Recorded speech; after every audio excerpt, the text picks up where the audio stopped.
9 months into the Trump administration, one thing is very clear.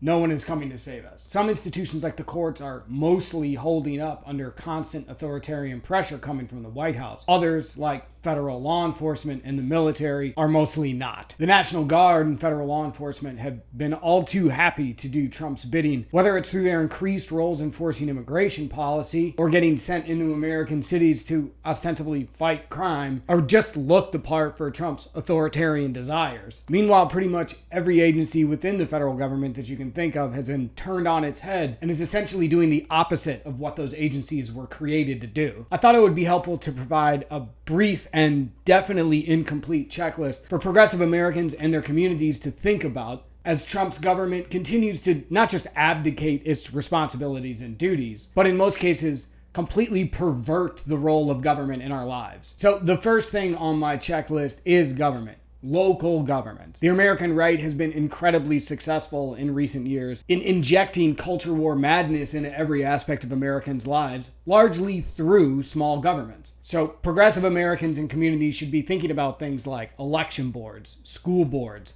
library boards, let alone city councils, county commissions, and state legislatures as places where their people can get in and start affecting the change that we'd like to see. Unfortunately, we can no longer rely on the federal government to do its job. So that's why it's important to take the reins of the governments that we can control at the local level to fill those gaps. Along the lines of filling gaps, progressive communities should also think about partnering with universities and healthcare systems to make sure that we're maintaining those healthcare systems and elder care. Again, we can no longer rely on federal agencies like FHFA and others to do their jobs in making sure that Americans have good access to healthcare. Next up, law enforcement. Progressive communities should insist that their law enforcement act in a way that reflects progressive values. First and foremost, this means that we cannot have our police cooperating with DHS sub-agencies like ICE. I think it would be helpful to insist that law enforcement agencies in our communities do not hire anyone who formerly worked for DHS or ICE to make sure that these guys are not in uniform in our community. Along those lines, progressive communities need to think about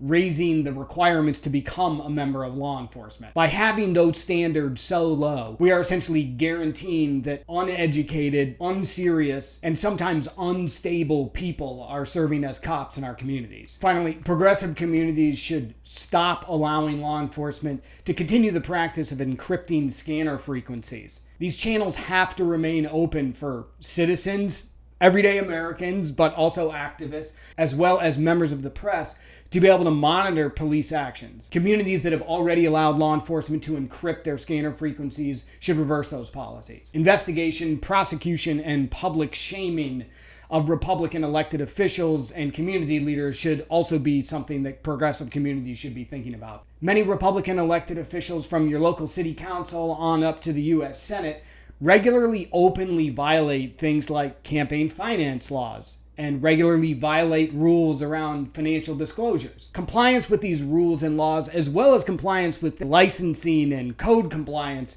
should be thought of as ways for progressive communities to dig up dirt on Republicans who support Trump's authoritarian agenda. Republicans across the country are emboldened by Trump's lawless actions and open corruption. By holding these officials and community members accountable for their violations of rules, laws, and norms in our own communities, we can send a message that that behavior won't be tolerated. Finally, training and education are going to be important for the months and years ahead. Progressive communities should utilize allies in law enforcement, as well as military, active or retired, to help educate members of the public about how to stay safe in environments like civil unrest or mass casualty events. Retired judges and lawyers can also provide education and training that help Americans understand what their rights are in those situations. Basically, we're all going to have to step up a little bit because authoritarian efforts by the Trump administration and Republicans and lots of other people aren't going away. In fact, they're only increasing. They sort of smell blood in the water. We can't control